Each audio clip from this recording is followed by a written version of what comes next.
So today I'm going to talk about what to do when you've lost that spark in business. I feel like I've seen this conversation come up so much and be present for so many people recently. And so I have so much I want to share about this and say about this. Um, I think it also goes well off of our topic from last week about boring business. Was that last week? Maybe it was 2 weeks ago. I think it was 2 weeks ago regarding boring business. But I think that these are like an interesting and good tie-in of like, when should I feel that spark? And it's a problem if I don't. When should I let it be boring? What can I do to get the spark back? All the things. Hey, Mandy, thank you for being here. Cool. All right. So we shall dive into all the things. The first thing I really want to say on this topic that I feel like is really relevant. Oh, I'm so glad you love it, Mandy. That I'm so curious what y'all's thoughts are on it. Also tell me if the audio is better with this. If you guys are like, it's really no different, then that's good to know. But if it's better, let me know that too. Hey, Margie. Okay, good. I'm glad you guys are liking this. This is so helpful. Thank you.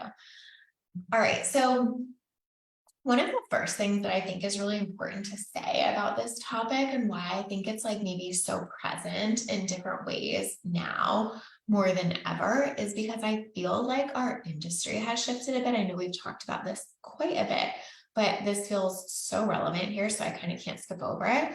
And I think what happened is our industry was generating so much excitement for some people, right? And what I mean by that is like, there just was more excitement to a certain extent at a certain point, like maybe where it was like easier for a video to go viral or easier for people to make a sale or whatever. Okay, Michelle said I can't tell a big difference in the audio, but I like this.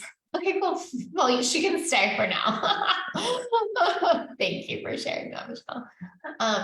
But where it was almost like the industry was generating the excitement, I guess is how I want to say it, right? Like our industry was having a big blow up moment, big pop moment. I think COVID, kind of led to a lot of that. And so I feel like there was this time where it was like you almost came into the online space and just like felt the excitement right away and almost could like ride that wave. Do you guys know what I'm saying? Where it's like almost like you walk into a room and there's like a certain energy in the room and then you kind of take that on and ride it. Which can be great. Like, I'm not saying that's a bad thing. Collective energy can be a really helpful, useful thing. However, I think where it can get tricky is that once that wave kind of subsides or once that collective energy isn't there, the question is really, what do you have to go off of, or like what's really driving you? So I think that's, part of it is like that shift in the industry from just like, oh my God, there's so much excitement. There's so much intensity. Everyone's talking about their wins and how amazing it is and how easy it is. And like, do you guys know what I'm saying? Like there was just so much there. Do you agree with that? I would be so curious what y'all think. But I think that was really present for like so many people. And it's how they kind of like learn to generate excitement in their business, I guess is what I want to say. So it's like if you enter in any industry at a time where it's absolutely booming, you're going to ride that wave and you're going to learn quickly like that's how you get that spark, right? I also think just sometimes when we enter into a new thing, it's sparky and exciting for us, right? So even just starting a business creates a lot of that spark, a lot of that excitement for people. And so that's important to say too, is like, sometimes just the excitement of newness is really big. I think we talked about that a bit in terms of like the boring business thing where it's like, just kind of how like a new relationship is almost always like super, super exciting, even if you don't end up with that person for a long time. So I feel like that was a big part too. So it's like the industry was in a super like high place, plus the excitement of starting something new. It's just big, right? And so if you take those things away and you're like, okay, well, like I'm like years into business now, number one. Number two, the industry isn't as exciting in the way that it used to be. Like it's going to be really easy to lose that spark kind of quickly. And so what I want to talk about is like, what do we do about that? But I also just want to normalize that. Like, I don't think I've heard anyone say this flat out of like, yeah, if you came into the industry at a really exciting time and you had the excitement of starting something new, both of those things are going to work really well for you to generate excitement and that spark in your business until they're not, you know?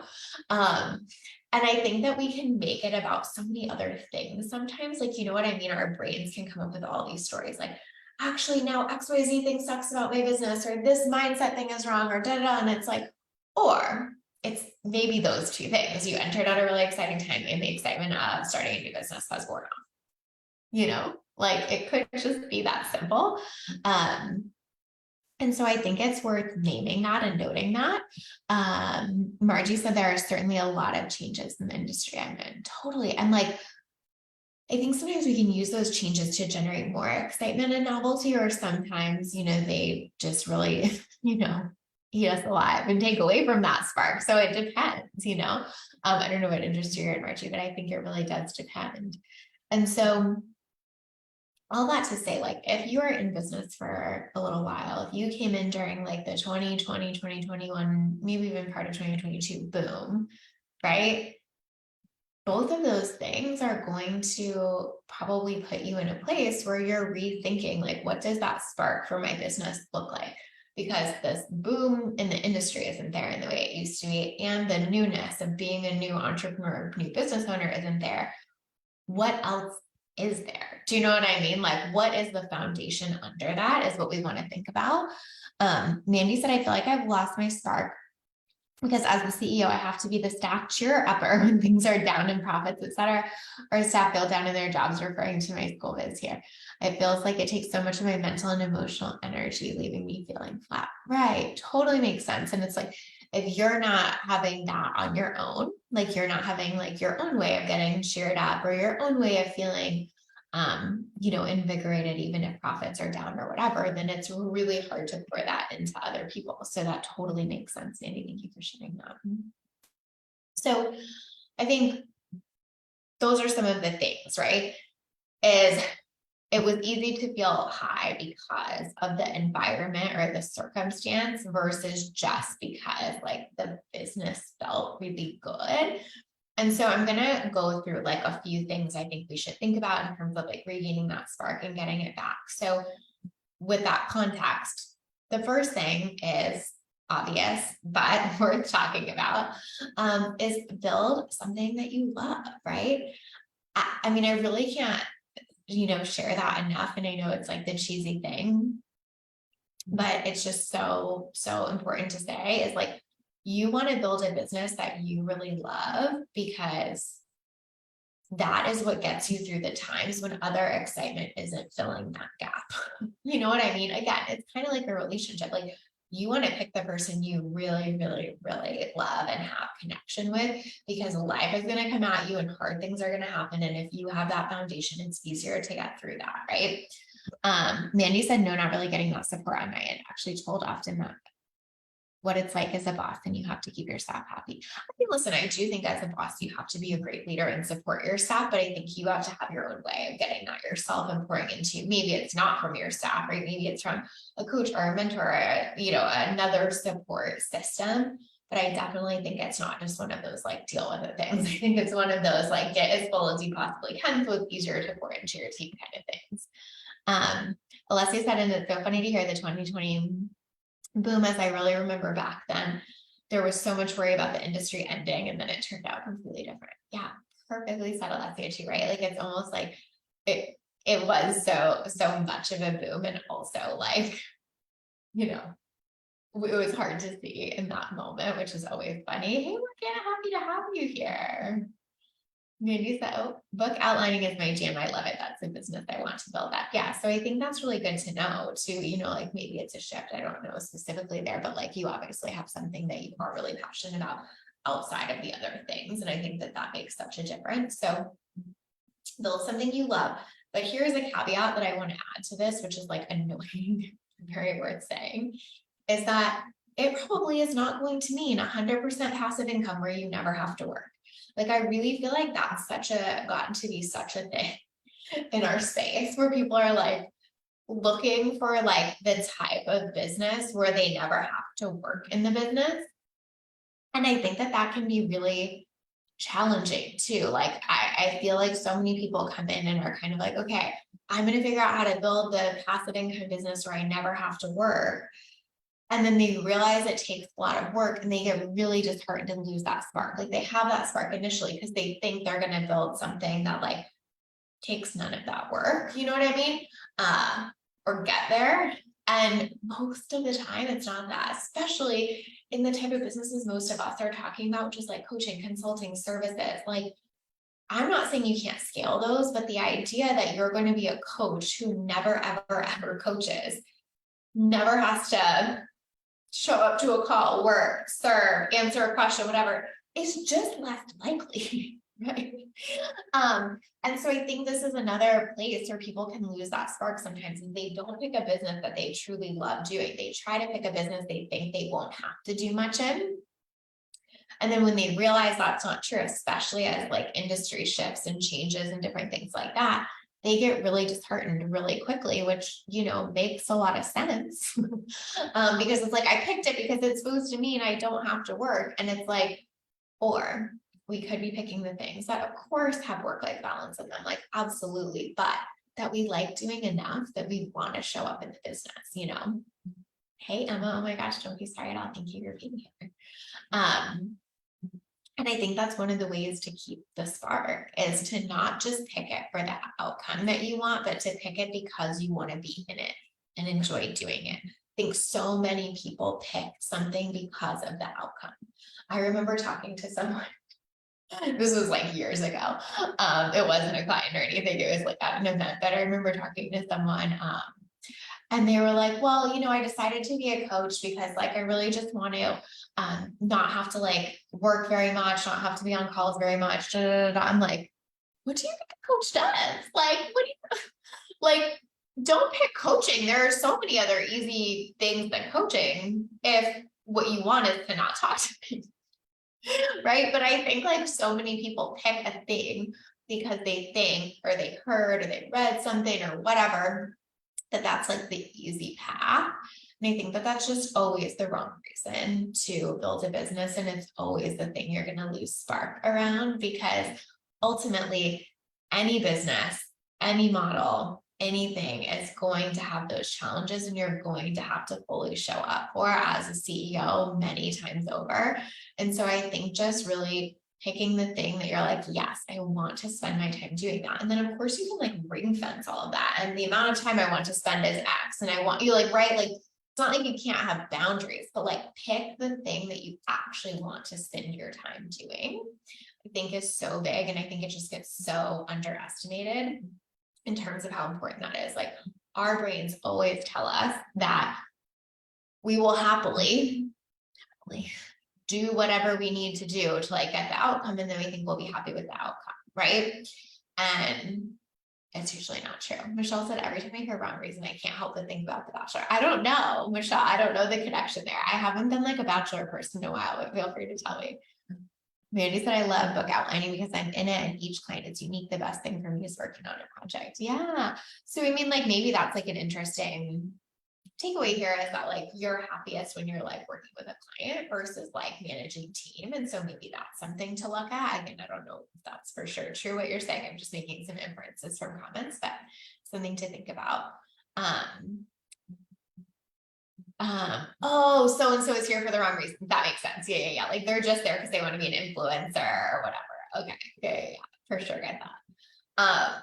But yeah, I think that's true in business. Like, are you here for the wrong reasons? Like if you are starting, actually one of my clients, so wisely said this the other day, because I did what did I do? I did a client lesson on Instagram on having to like love the game of business. And one of my clients replied, and she said something so genius that I loved, where she was basically like, oh my gosh, yes, like if you just want to make money, there are so many easier ways to make money than trying to start like a business based on like your brand and personality. And I love that and thought it was so funny, because I was like, that is so fucking true.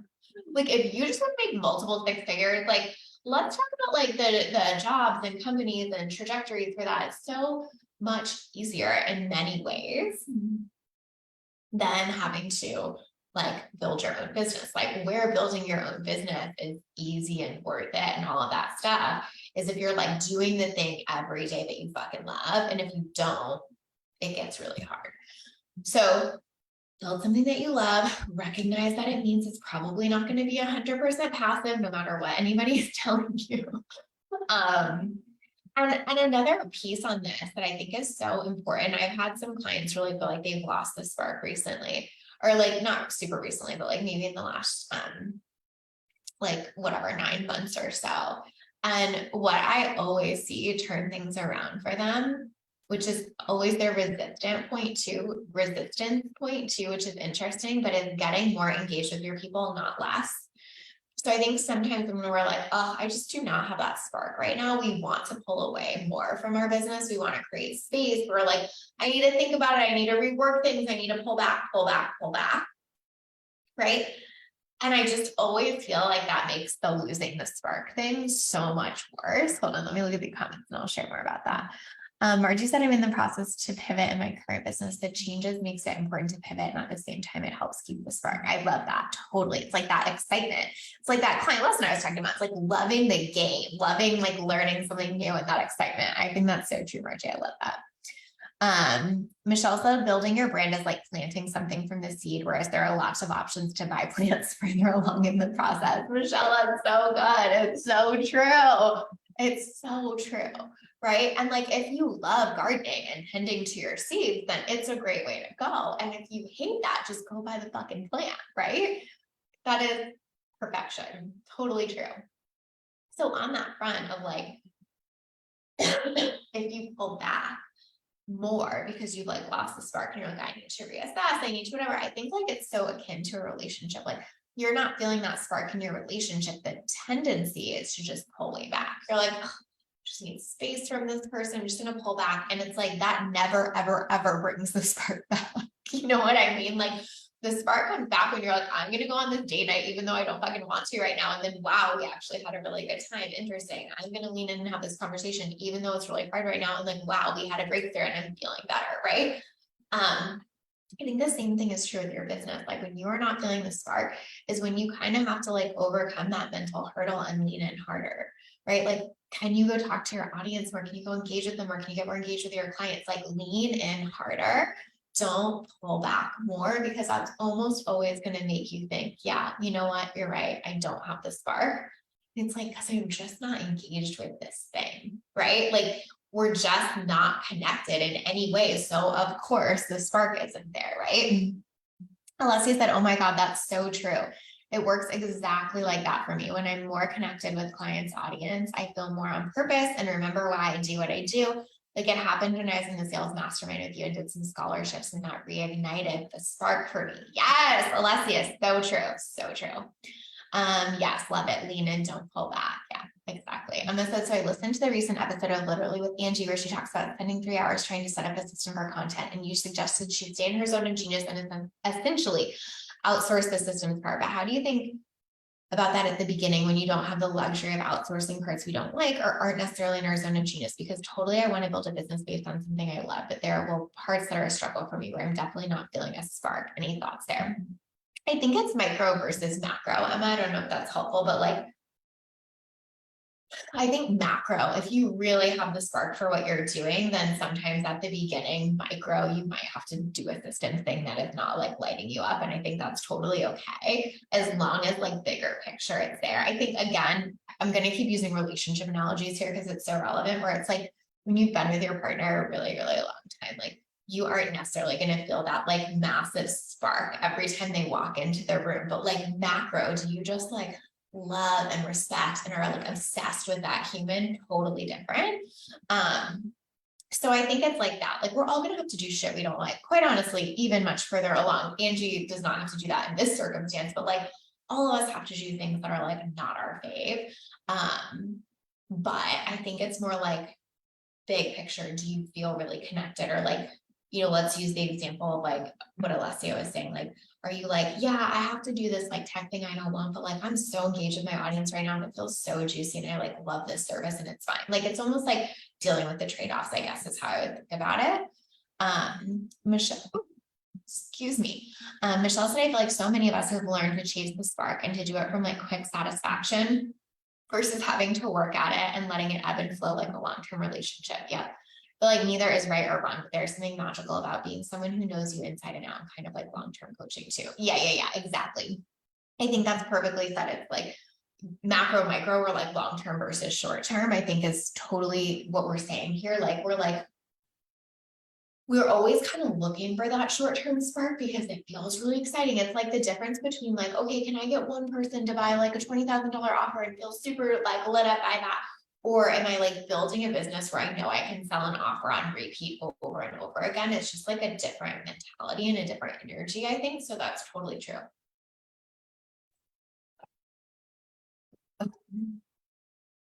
Yeah, good point. Thinking of the macro spark. Yeah, exactly. Um, but I think like a good way to get there is like get more engaged with your people in whatever way you do or you can or feels good to you. Like by far, when I see clients go through this, it's always because they're disengaged from their people. Thanks, Michelle. I actually got Target. I like didn't realize Target was selling these. I was very happy with this color. Thank you. Felt like a win. By far, they're just disengaged, right? And like their brain is telling them they're supposed to be, or that's the right way to do it, or like they really should be working less, or they do need to take a lot more space to figure out what they want. And I'm not saying that's never ever not true, and that spaciousness can't ever be helpful, but I'm just saying by and large, what I have seen is that the lack of spark is coming from the lack of connection in many ways. And again, I feel like parallels, true in relationship, true in business. You're feeling a lack of spark in your relationship almost always because you're feeling disconnected. It's not how do I get more disconnected, it's how do I get more in it? How do I get more connected, right? It's not how do I pull back from the business and disconnect even more. It's like, how do I get back in it with my people? Like one of the reasons I do this live stream every single week, even though like I have a wait list and I'm not taking on clients right now, is because it keeps me engaged. It keeps me sparking, like I love being here with y'all every week. I love talking to you. I love hearing your feedback. I love hearing your thoughts on these things. Like it does so much for me personally as a CEO versus just in terms of the business. Do you know what I mean? Like it really does a lot.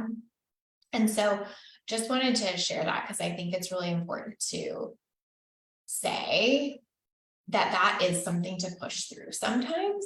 And I don't mean push yourself in this like terrible, awful way. Do you know what I mean? But I mean push through in terms of like when you want to retract, what does it look like to lean in? And I don't mean this in terms of like go against your gut or do something that feels terrible to you, blah, blah, blah, blah, right? But I really do just mean it in terms of like when you are really not, what's the word?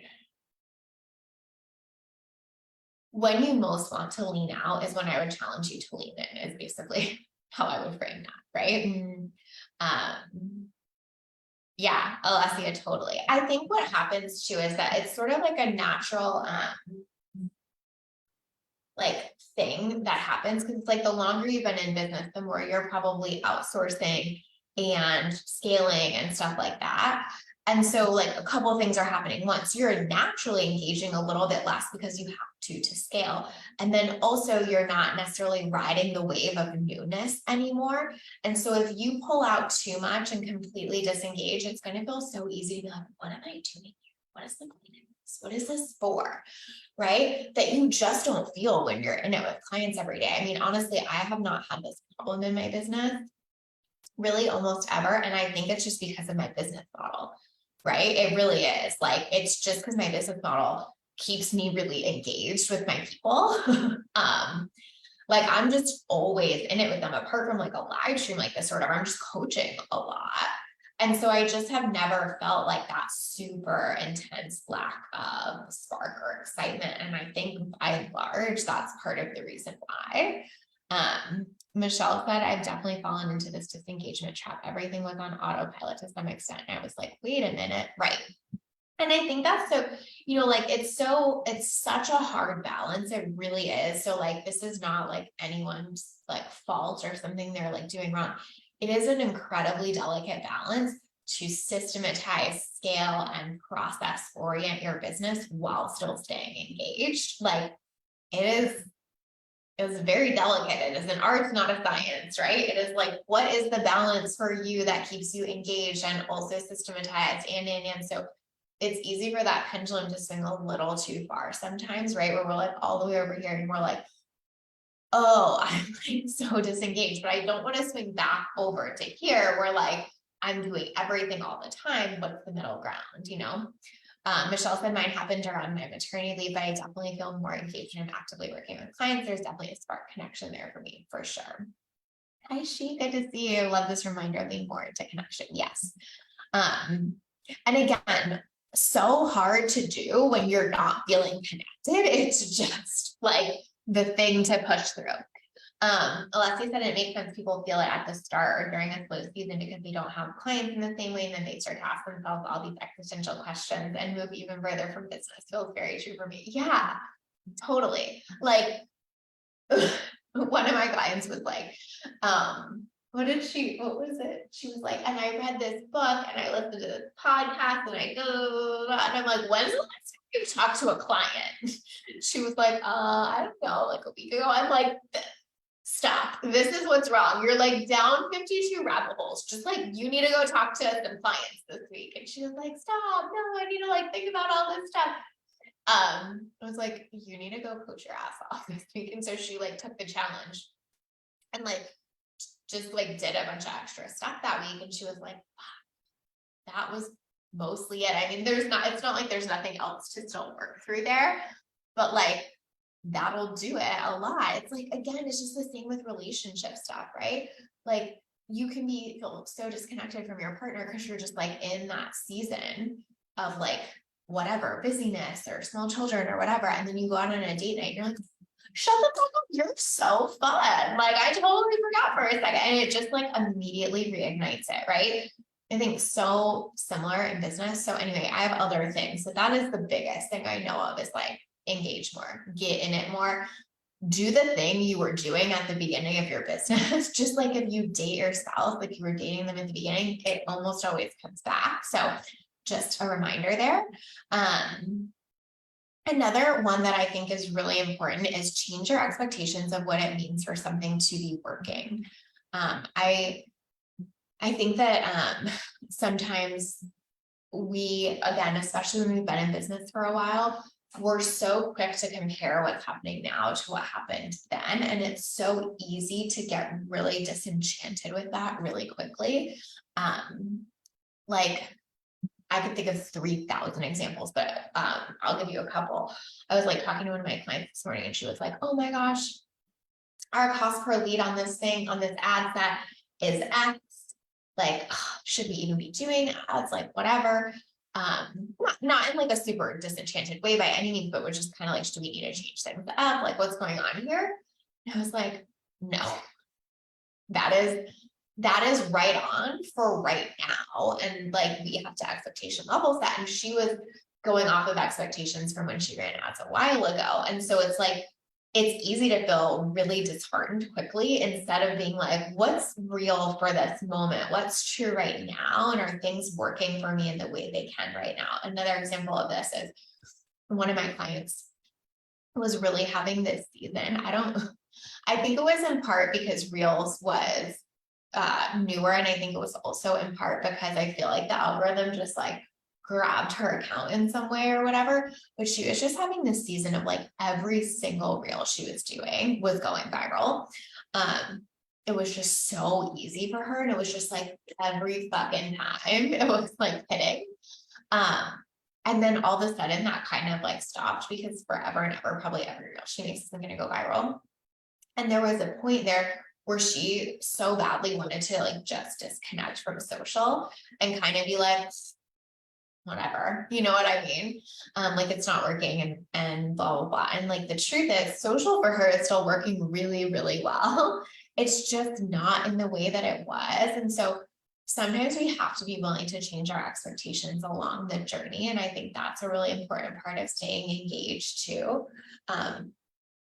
Because if we're always expecting that what it was then is what it is now, and if it's not, or if it's if it's not, or if it's not way better, it's always bad. And that's just not true. Like ads are more expensive, social is different. Like all of these things are just part of the online space right now. But if you're using the old metric, thinking that you should be living up to that or better every time, of course you're going to feel like you don't have that same spark or excitement anymore. Of course you're going to feel like, what's the point? Why should I do this? Why does it matter? Like, it's really easy to get like existential about it really quickly, you know? Why does all this even matter? Blah, blah, blah. The truth is that client who's always going viral, her results in business are pretty much the same. Like she's still getting great results in her business. It's just like so easy to get in your head about it. Do you know what I mean? Like it's so interesting how it's not even like something big changed in terms of her results, but she was making it so wrong because of her expectations that it was making her want to pull away, which if you're not careful will eventually lead to less results and then you'll blame the thing. Does that make sense? Like she did not do this. I give her a lot of credit, but it's like, so she could have been like, okay, well, I'm seeing less results. Fuck this. I'm so disengaged, blah, blah, blah. She pulls back. And then of course she does start seeing less results. And then she's like, see, I was right. It wasn't working. Instead of what she's actually doing is continuing to show up, continue to work on generating that spark in new ways and still seeing the same results. So she can go, oh yeah, that wasn't the problem that I was making it out to be. And so really just like expectation adjustment and setting is really important. You know, it doesn't mean you don't want to use the past as like great evidence, you know, like, oh, I have a lot of evidence that like clients love to pay me, or I have a lot of evidence that like people love to sign up with me, or that it's easy to make sales. Yes, great. Use that evidence all day. But the idea that like, well, it was this then, so it should be this or better now, like that's going to make you hate your business.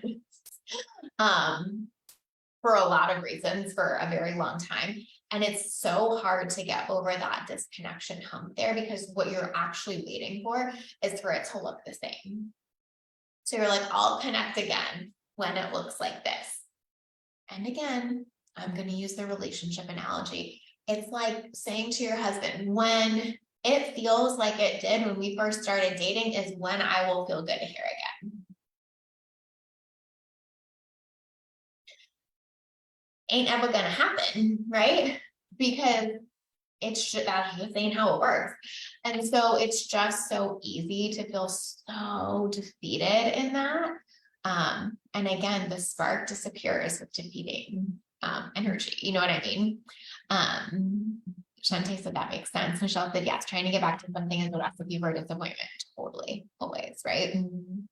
So just a reminder there too, like change your expectations, level set to what is a good expectation for right now? What is a good thing for me in this moment, right? Shantae said, I also think staying with it or engaged, like you're saying, is what creates momentum, which creates results every fucking time, right? It's so true. And it's like when you aren't building that momentum, then you don't see the results. And then you think the disengagement is like appropriate. You're like, see, I'm not even getting results. And it's like, oh no, but that wasn't why, you know, it's like chicken egg shit.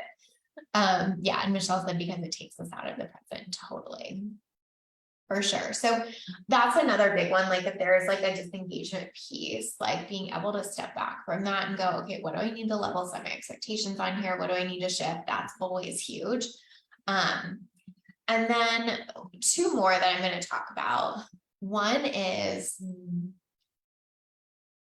Michelle said, focusing on the present makes the present feel good or at least better always, right? And Shantae said it's true and it's hard and it's why you should keep up with it always, always.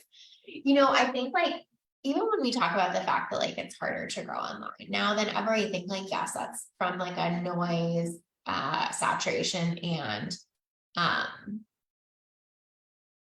like algorithm standpoint. And also I think it's because a lot of people just lost the motivation to show up and just aren't showing up consistently in the ways that it would take to have results. So I really think it's both, you know, like, yes, it's like circumstantial in industry, but also like most people just pull back is really the truth of it. Yeah, it's entrepreneurship, but also yay, because we choose it. Yes, totally. Okay, so the next thing that I want to say is like, expecting the spark to come only from your business is also one of the quick ways to lose the spark. I see this with so many people. It's like they get so into their business and so excited about it that it becomes like their whole thing almost. And then they expect it to always be that and to always be able to fill every bucket for them. And when it doesn't, they get pissed off and resentful and they lose the spark. Again, so easy to connect it to a relationship. If you expect your partner to fulfill every need, check every box, fill every bucket, you eventually will resent the shit out of them and lose the spark because they're never going to be able to do all of that. I think the same is true in our businesses. So anytime someone's saying to me, like, I've really lost that spark in my business, I'm like, what outside of business lights you up? Where are you getting your cup filled outside of business? That is like always my first question, right? Mm-hmm. Yeah, exactly, Mandy. She said, remember you saying this with boring business, make sure I'm filling my bucket outside of the business. Exactly. Like it is so damn hard to give yourself the time, energy, perspective to do that when you're like, I need this business to work. And it is like absolutely one of the most essential components I know, because if you come into the business already feeling good, if you come into the business already feeling fulfilled, if you come into the business already feeling happy, it doesn't have to do fucking any of that for you. And it is so easy to get in it and be lit up by it. When you come into the business with this massive deficit on all of those fronts, the business is already behind. The business is already underperforming. It's already not giving you what you want. And it's going to be so hard not to put that pressure on it. And when we put that pressure on it is almost always when we lose the spark, right? So make sure you're getting lit up in other ways. Make sure you're finding that fulfillment in other ways. Make sure you have spark in other ways. You know, if you're like, I don't feel spark anywhere in my life right now, then I would almost guarantee you don't have a business issue, you know? Conversely, if you're like, I feel spark everywhere in my life right now, but not in my business, then maybe it really is time to make a shift in business, you know? But like the only way to know that is if you're filling your cup in other ways and getting your needs met in other ways, because if not, it's always going to be hard to tell. Like I do have one client who really was like, everything else is fucking great. It's just this one thing. And we actually did end up making a pretty big pivot in her business because of that. And it's like done really well and made a lot of sense for her. But it's like, because she did all the work of like getting happy, filling her cup, taking care of herself, whatever, it was so clear what the issue was and that it really was time for a shift. Or for a lot of people, they're wanting to make a change with this huge deficit elsewhere. And it's like, that's typically not solving the right problem. So if you're like, gosh, I'm just not feeling that spark, I would look at what else is happening there. Are you just not feeling it anywhere? Or is it just with this business specifically? And then the last part, which I won't spend a ton of time on because I've already talked about it. Oh, let's see what Shantae said. Very good point. I think a few weeks ago, you said your business quite literally can't fulfill all your needs in the same way a partner can't do that nuance, but I think macro, that makes sense totally. Mandy said, I used to be so scared to fill my buckets outside of this because I thought that meant I was ignoring my business. I think that's such a natural feeling, right? We're like, this is the thing, I want to pour everything into this thing. Like, it makes sense logically. It's just so bad for us. It's like motherhood, right? Like my experience of it is like, there's this part of me that always wants to like pour into Bennett and be with Bennett. I love him so much. I like want to do the best I can for him in every way. And then also I have to balance that with knowing that like, I have to be full in other ways, which looks like not spending every moment with him. So it really is like such a balance. And I think the same is true with business. Yeah, I agree. I too felt this at one point. Yeah. So I think those are big. I think, build something you love, get more engaged in that last, change your expectations, have things that light you up outside of the business. And then the last one, again, kind of already said it in a different live stream, but be willing to let it be boring if that's just where it needs to be at this time, right? Like you do not always have to feel a 10 out of 10 spark for your business to have a great business. So I think there's like, I've lost the spark and I just like, can't even show up. And I think there's like, I have lost that maybe initial excitement, but I still have like a lot of like depth and goodness here. And I just have to let that be okay right now. Obviously different things, but sometimes just being willing to go, rewrite the story of it's not I've lost the spark, it's my business has transitioned to being more stable, my business has transitioned to being more consistent, my business has transitioned to being more of a well-oiled machine, and letting that be good and exciting too. Andy said when we start to get team involved and they start to fill things in and free our time. Yeah, for sure. Morgana said I took fish. I'm assuming you mean bookkeeping, but I could be wrong. I took bookkeeping back recently. It's actually a super intense and detailed hobby that helps me not need everything from. Oh no, you do mean fish keeping because it's a hobby outside your business. Okay, sorry. I'm with you. I was thinking you meant inside your business. Okay, super intense and detailed hobby that has helps me not need everything for my business. I love that, right? It's like you're like, I have the need for like intense and detailed, and I'm going to get it outside of my business, right? No, it is fish keeping. Okay. I'm immediately Googling fish keeping after this live stream, but feel free to tell us what it is.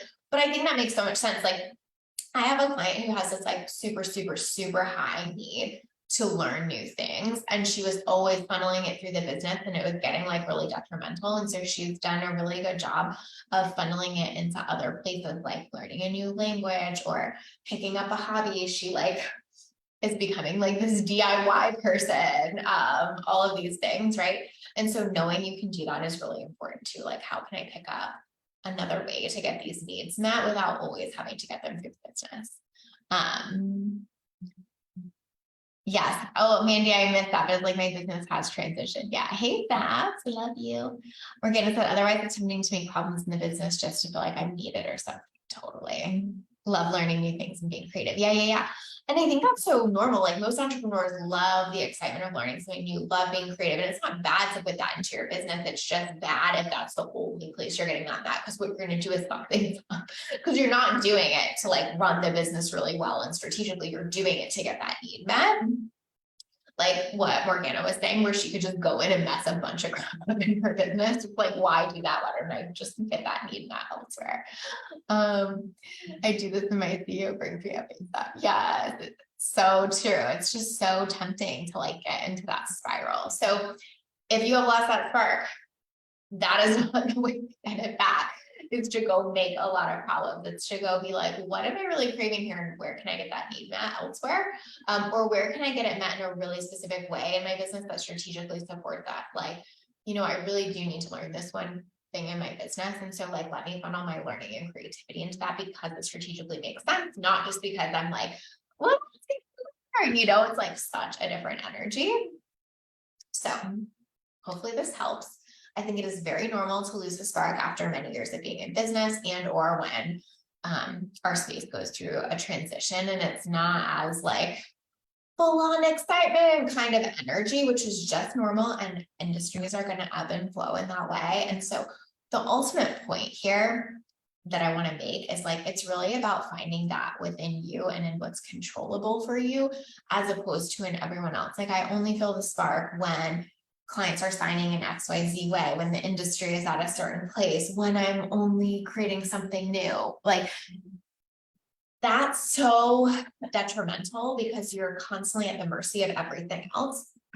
When you're like, I have that spark in business because I will always show up for my audience. I have ways of connecting that feel really good. I know I'm going to keep being consistent. I really like playing the game. I really like getting in it with my business and getting my hands dirty. I really like this work that I'm doing. Like, all of that is stable, right? All of that is stuff that like can ride out the waves of any industry shift or any like change that comes your way. So really look for like, what are those stable and consistent things where I'm not generating excitement outside of myself, but from within. And when I can do that, it's easy to maintain this work in the business and have the things that support you in doing that.